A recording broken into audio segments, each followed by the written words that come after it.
દાહોદમાં રેલી સ્વરૂપે આશા વર્કર અને આશા ફેસિલિટર મહિલાઓએ પડતર માંગણીઓને લઈને જિલ્લા કલેક્ટરને આવેદનપત્ર પાઠવવામાં આવ્યું છે।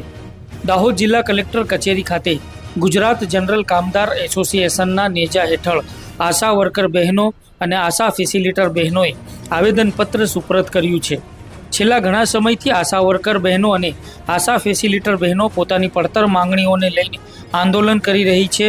આજે તેઓ પગાર વધારા સહિતની 4 મુખ્ય માંગણીઓને લઈને રેલી સ્વરૂપે દાહોદ કલેક્ટર કચેરી ખાતે પહોંચી હતી।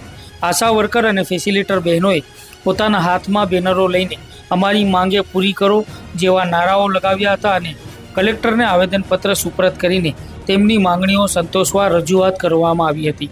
આશા છે કે તેમની આ માંગણીઓ પર સકારાત્મક નિર્ણય લેવાશે।